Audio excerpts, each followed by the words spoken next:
A graça e a paz para todos, amados irmãos e irmãs, amigos e amigas. Boa noite para todos. Boa tarde, bom dia, dependendo do horário que você veja esse vídeo. Mais um vídeo de estudo bíblico do canal Veja de Tudo e Retenha o que é bom. Pastor Luiz Posidônio que vos fala. Lembrando que se você gostar desse vídeo e se sentir edificado com algum conhecimento que vai extrair desse vídeo, inscreve-se nesse canal, quem não é inscrito, quem é, muito obrigado. Adicione o sino para receber os avisos do YouTube quando surgir novos estudos bíblicos.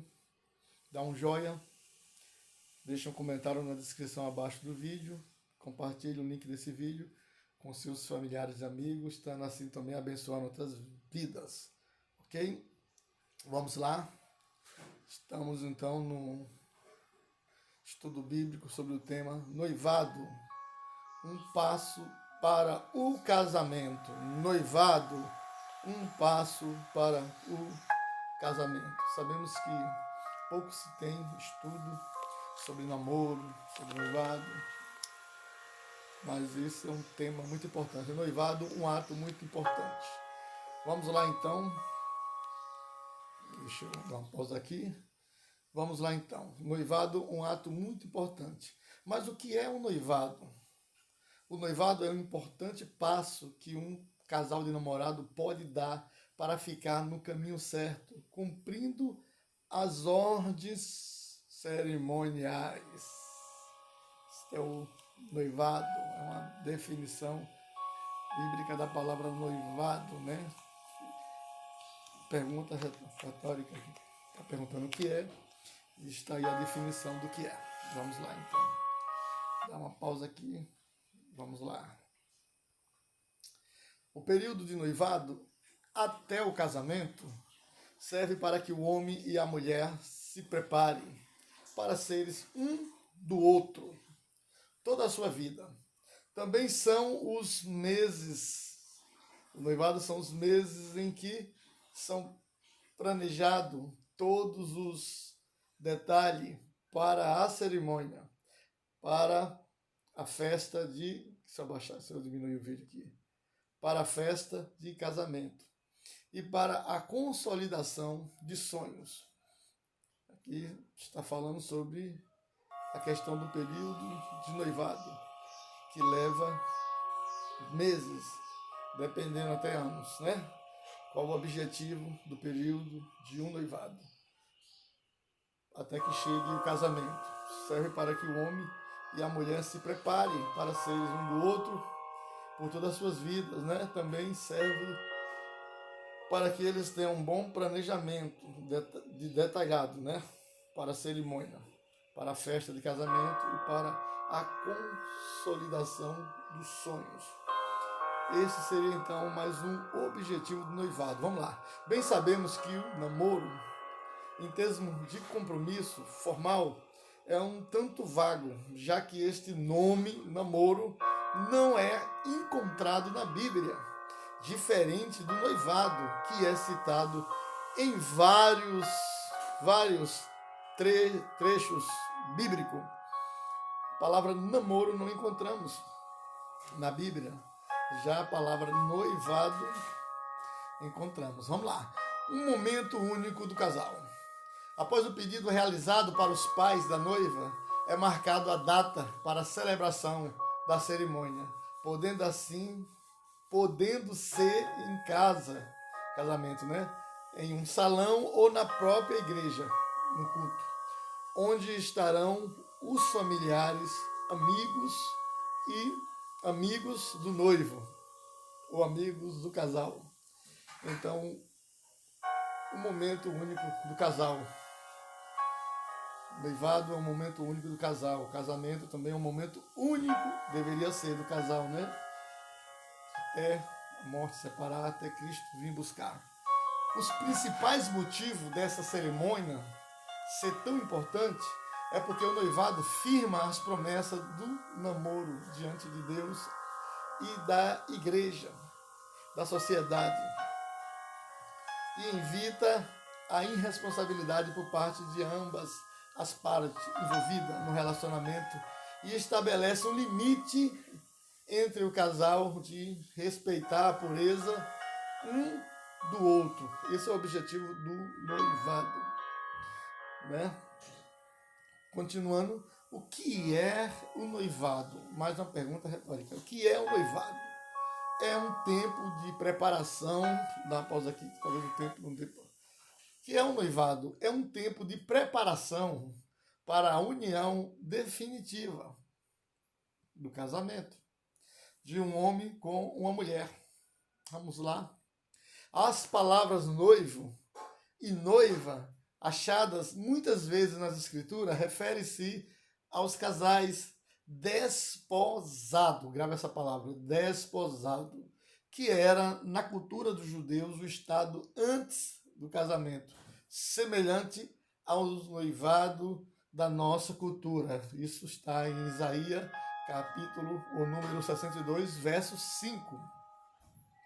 Então, essa é o significado, ou a definição, mais uma vez, do que é um noivado. Um tempo de preparação para a união definitiva. Preparação para o casamento de um homem com uma mulher. E essas palavras, noivo, noiva, encontra-se na Bíblia. Vamos lá? Ó, primeira. Porque como um jovem se casa com a virgem, assim teus filhos se casarão contigo. E como o noivo se alegra da noiva, assim se alegrarão de ti o teu Deus. Oh, glória, esse está em Isaías, capítulo 62, verso 5. Falando que como um noivo se alegra da noiva, assim Deus se alegrará de ti, o teu Deus.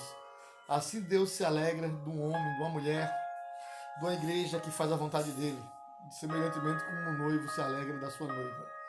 Outra passagem bíblica, Mateus 1,18, que diz: ora, o nascimento de Jesus Cristo foi assim, que estando Maria, sua mãe, desposada com José, antes de se ajuntares, achou-se ter concebido do Espírito Santo. Mateus 1,18, que está falando do compromisso de noivado.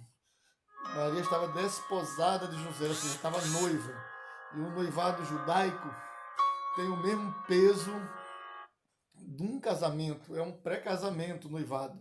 Só que ambos não podem se conhecer intimamente antes que consumam o casamento, ou antes que tenha a celebração de casamentos.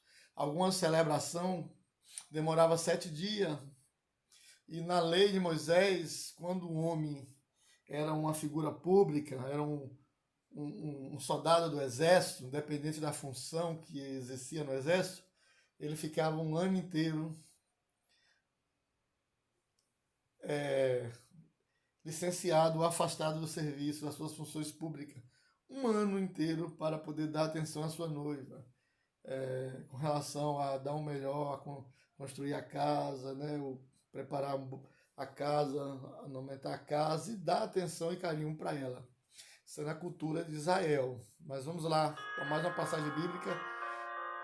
O desposado ou a desposada era reconhecido perante a lei e somente podia ser desfeito no caso de infidelidade sexual, que podia ser punido com até a morte dos culpados. Isso está em Deuteronômio 27, 22, 23 a 29 e em Mateus capítulo 1, versículo 19. Deixa eu dar uma pausa aqui para explicar.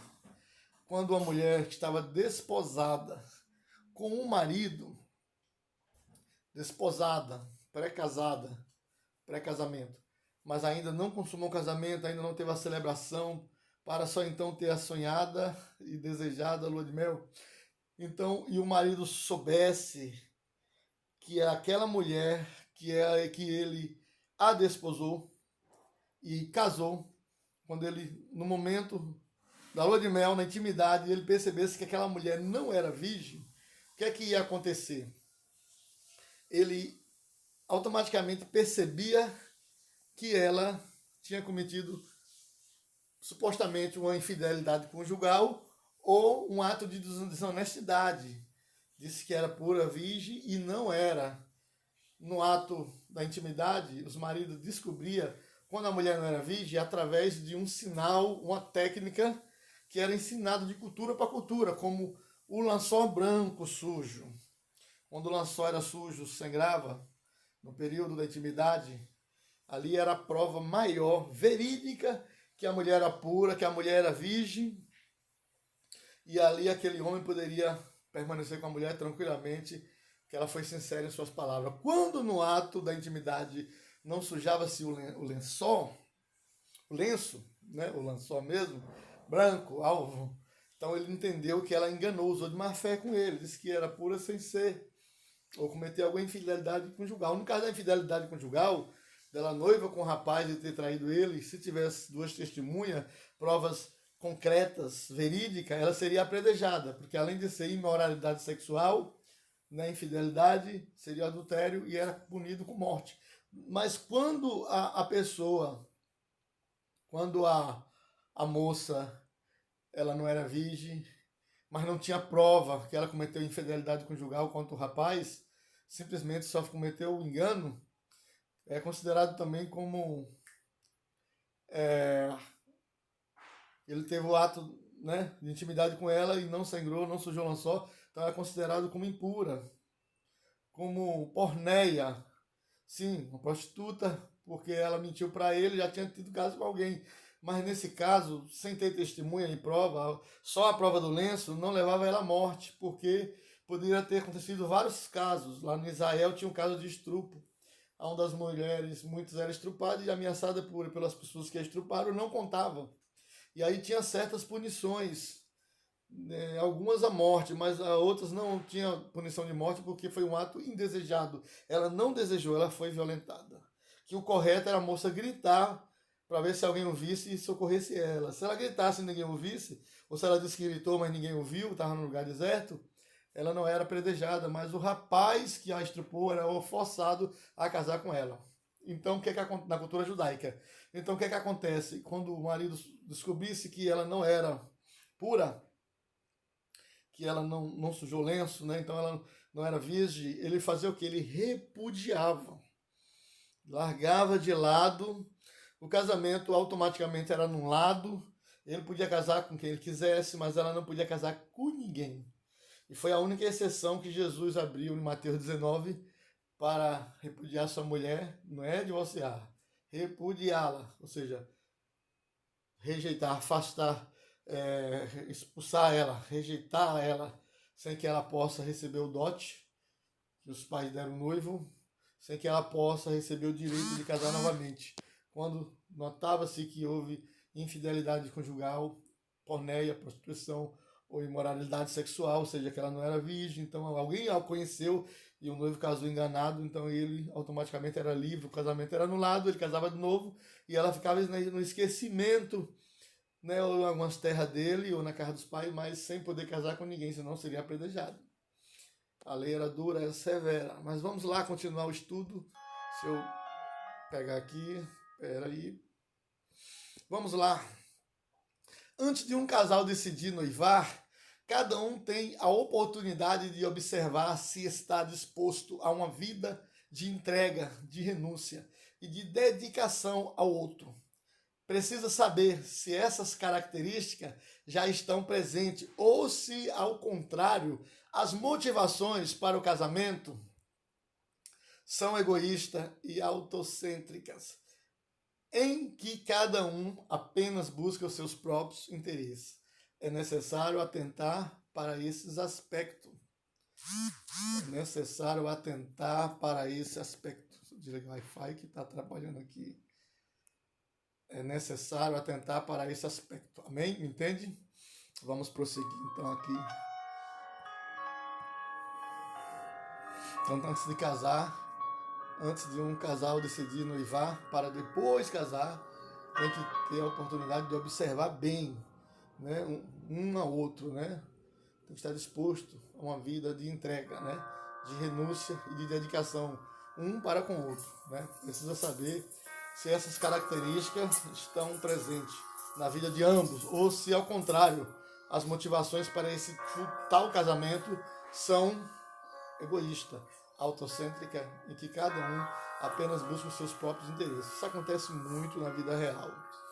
Muitos casam por interesse egoísta, cada um, né, querendo ou visando os seus próprios interesses, financeiro, etc. Nenhum casal deve noivar até que os dois estejam seguros de que... Deixa eu voltar aqui um pouco.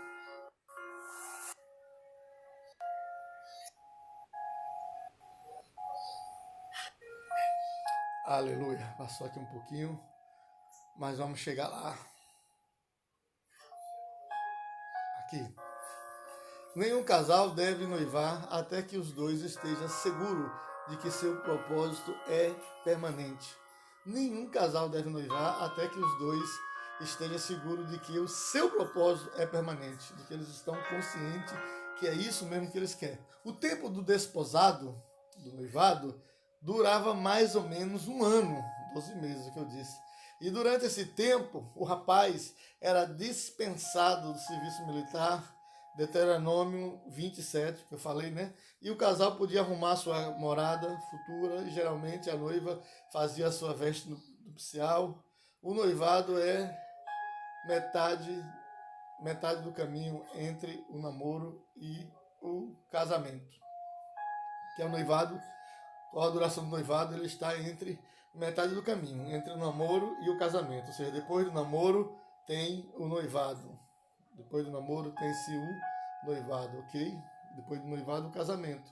E aí, como eu disse, né, outrora, a pessoa que desposou a moça, o rapaz, se ele tem uma função pública na cultura de Israel, ele ficava um ano afastado do serviço militar para dedicar-se à sua amada, à sua esposa. Deuteronômio 20 fala isso, né? Tá aí a passagem bíblica, volta o vídeo que você vê a passagem bíblica, confere aí que tá certinho essa passagem, né? E aí ele tinha um mês para poder agilizar a casa, agilizar, né, a dar atenção à sua família, bem como ao seu lar. A importância do noivado para o cristão existe muitos motivos. A importância do noivado para o cristão. Existe muitos motivos para que o noivado seja mantido entre os cristãos, embora os costumes tenham mudado no que se refere aos dotes e a outras práticas. Vamos lá ver isso, né? A importância do noivado para o cristão. Existe, né? Existe muitos motivos para tal, para que o noivado seja mantido, né? Entre os cristãos. Embora os costumes tenham mudado no que se refere aos dotes e outras práticas. Vejamos, é o que nós vamos ver a seguir, depois desse slide, né? Os costumes, né? E a mudança dos costumes que se refere aos dotes e às práticas. É um resumo. Vamos lá. Número 1. O noivado é um modo de formalizar um compromisso. Noivado é um modo de formalizar um compromisso. Sabemos que o ser humano... Dá uma pausa aqui. Sabemos que o ser humano tende a falhar em suas promessas. E o noivado firma as promessas do namoro diante de Deus e diante da igreja, diante da sociedade, seja passada ou a sociedade presente. Então, o noivado firma as promessas do namoro. Né? Quem noiva, porque está firmando um compromisso. Né? 2. O noivado invita a irresponsabilidade por parte de ambas as partes envolvidas no relacionamento e estabelece um limite no tempo de namoro. Então, o noivado também invita a irresponsabilidade. Quem noiva porque é responsável, não é isso? O namoro serve para confirmar o relacionamento e o noivado para afirmar essa confirmação. Ser noivo significa afirmar que já fizeram a escolha definitiva e que estão assumindo um compromisso de, em breve, se casar. Então, ser noivo significa isso. Estão assumindo um compromisso para, em breve, se casar. Preste atenção, futuro noivos. Durante o namoro, vocês se conheceram e viram que era isso mesmo que queria e que Deus havia aprovado. Agora estarão noivando para confirmar diante da igreja a decisão. Voltou aqui um pouquinho, deixa eu voltar. Preste atenção, futuro noivo. Durante o namoro, vocês se conheceram e viram que era isso mesmo que queria e que Deus havia aprovado. Agora estarão noivados para confirmar diante da igreja a decisão que tomaram. Assumindo publicamente este compromisso, eis aí um dos motivos pelo qual termina o noivado. É algo bastante sério. Então, durante o namoro, os casados namorados se conhecem e viram que era isso mesmo que queria, né? O que queria e que Deus havia aprovado o namoro. Então o namoro serve para isso, para se conhecer, para se identificar e ver que realmente é isso que quer. Ambos se identificam com o outro, né? Se conheceram, então viu que é isso mesmo que quer. Para isso que serve o namoro, para se conhecer, para se identificar. Após acontecer isso, agora vem o noivado, né? Que serve para quê? Para confirmar. Noivado serve para confirmar diante da igreja, diante de Deus, da sociedade, confirmar publicamente esse compromisso. Não é isso? Eis aí um dos motivos pelo qual termina o noivado, é algo bastante sério. Esse aí é o motivo. Porque não pode terminar por qualquer coisa, né? Isso aí, porque terminar o noivado é algo muito sério, porque o noivado já é a confirmação pública do casamento. Pôr a aliança em ambos os dedos, confirmando aquele noivado, já está confirmando e selando o casamento. Falta só chegar o dia do tal casamento. Então, para terminar, não pode de maneira nenhuma, a não ser que tenha algo muito grave, muito sério. Na sociedade não existe mais o noivado, por causa da falta de compromisso. Na igreja, ele é mantido por causa do testemunho cristão. Na sociedade moderna, hoje em dia não tem mais esse compromisso, né, de noivado. Conheceu, ficou, muitos já vão morar junto. Mas na igreja cristã não é assim. A igreja cristã, ela tem princípios cristãos. E por causa dos princípios cristãos, ambos, um casal de namorado é noivo, eles respeitam os parâmetros da palavra de Deus e seguem os conselhos sacerdotais do sacerdote, biblicamente falando, mostrando na Bíblia, né? Namoro com compromisso, conhecimento e o noivado com confirmação do futuro casamento. Não é isso? Vamos lá. Como os noivos devem se comportar até o dia do casamento? Neste período deve ser mantido a santidade do casal. A vigilância deverá ser maior ainda, principalmente pelo fato de ambas as partes já terem decidido a respeito do casamento. Então, nesse período deve ser mantida a santidade do casal. Santidade deve ser mantida, número 1, vigilância, certo? Número 2, compromisso. Quando olhamos para o noivado à luz da Bíblia, percebemos que ele é usado como figura do relacionamento entre Cristo e a igreja.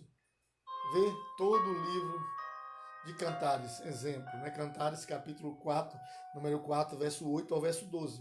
Fala sobre isso. Neste relacionamento existem elementos importantes. Número 1, Jesus vem buscar uma noiva santa, Mateus 25, de 1 ao 6. Número 2, o noivo também é santo, Jesus é santo. Número 3, cabe a todos zelar por essa santidade, 2 Coríntios, capítulo 11, verso 2. Então, nesse relacionamento existem 3 elementos, né?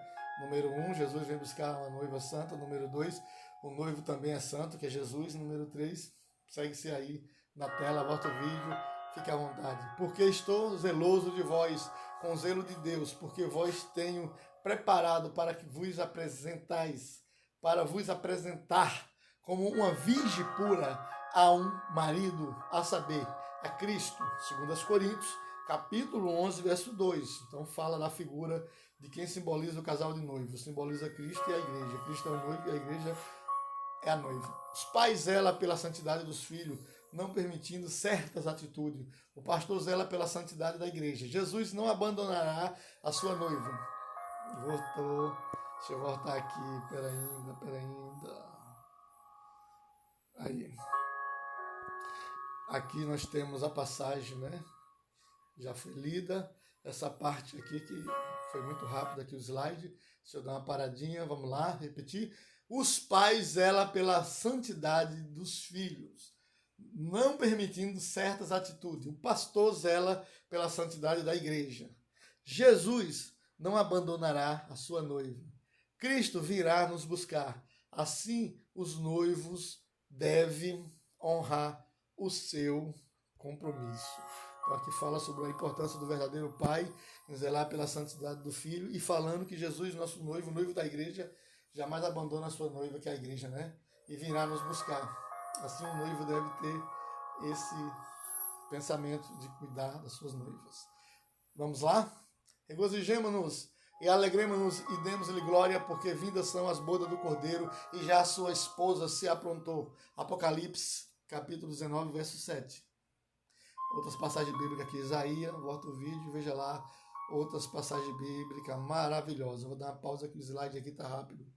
Vamos lá, conclusão. Chegando ao final, né? Daqui a um determinado tempo, os futuros noivos se casarão. Quem está noivo, né? Ou vai noivar. Procure então se preparar para deixar o lar, os pais, e viveres uma vida abençoada por todo tempo. Viver uma vida abençoada por duas partes, né? Entre dois. O slide ficou meio apagado aqui, né? Agora é tempo de a noiva preparar o enxoval, a noiva ficar imaginando sua casa. Agora é tempo de o noivo preparar um teto, moradia e saber como vai sustentar a noiva. Então, questão do período entre o noivado e o casamento, né? Fala aqui que os noivos têm que entender que vão deixar os pais, a casa ao lado dos pais. Os dois vão viver uma vida abençoada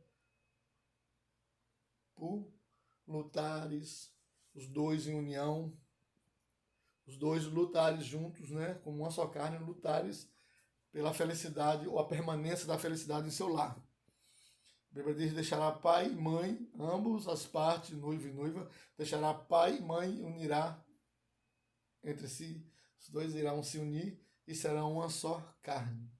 Então, entre o namoro e o noivado, tem que ter essa consciência. E fala que perto do casamento, entre o noivado, é o tempo da noiva preparar o enxoval, né? E ela fica ali imaginando a sua casa, como será. E a obrigação do noivo providenciar a casa, o teto. Tem um ditado popular nos encontros, nos estudos de namoro e noivado, que diz que quem casa tem que dar casa. Então, é a obrigação do noivo preparar o teto, preparar a casa e também estar estabilizado financeiramente, tendo a consciência que ele é o provedor e o sustentador do lar, que ele vai sustentar o lar dele, esposa e futuro filho ou futuro filhos. Essa é uma obrigação do noivo. Tem que ter essa consciência e se preparar para esse futuro fadonho, né? Para esse compromisso sério. Vamos lá? Pausa. Agora é o tempo dos pais da noiva também se acostumarem com a ideia de que a filha vai morar longe deles. Agora é o tempo dos pais do noivo se acostumarem com a ideia de que o filho vai constituir família e vai morar também longe deles. É isso. O noivado é um tempo de preparação para a saída de ambas as partes de casa, para a saída da noiva das casas dos seus pais, para a saída do noivo da casa dos seus pais. Então é um tempo, não é isso? De preparação, conscientização. Tem que ter uma consciência que vão sair, vão ter que sair, porque a Bíblia manda sair para os dois ter uma vida sós, uma vida pessoais, íntima entre eles, né? Deus abençoe a todos. Está escrito, ó, portanto deixará o homem ou seu pai e a sua mãe, ou a mulher também, né? E apegar-se à sua mulher ou ao seu marido, e serão ambos uma só carne. Gênesis capítulo 2, verso 24. É o primeiro vídeo que fazemos com slide, não é nem slide, passagens bíblicas sobre noivado. Virão outros vídeos sobre noivado, namoro, casamento, etc, etc. E em cada vídeo nós vamos melhorar mais a qualidade. Então, se esse faltou alguma qualidade, alguma parte, teve alguma falha, algum erro, vá nos perdoando aí, mas retenha, ouça tudo, ouça o ensino todo com calma, ouça as passagens bíblicas, anota no papel, confira na Bíblia, ouça tudo e retenha tudo que é bom. Deus em Cristo Jesus abençoe a todos. Pastor Luiz Passidoni, forte abraço. Não esquece, quem já é inscrito no canal, meus muito obrigado mesmo. Jesus te abençoe. Quem não é inscrito, inscreve-se no canal, adiciona o sino, porque vídeos maravilhosos como esse ainda virão. Edificante, muito melhor e mais qualidade na medida que o nosso canal cresce, os inscritos crescem. Vamos ter vídeos com mais qualidade e mais edificante, com certeza, né? Inscreve-se e adiciona o sino, né, para receber aviso do YouTube quando surgir novos vídeos. Deixa um comentário na descrição abaixo, comentário construtivo, que venha nos ajudar a incentivar a melhorar mais e mais o vídeo, a perseverar nesse trabalho espiritual, nesse trabalho de edificação, né? Caso não seja um comentário feliz, de ajuda, então só ore por nós, não comente nada, ore por nós. Eu estarei orando por todos vocês para que Deus continue abençoando vocês. Amém? Dá um like, um joinha, um gostei, um dedinho, né? Compartilhe o link do vídeo com seus amigos e familiares. Deus abençoe a todos. Shalom, shalom, shalom, Adonai. Shalom, Adonai.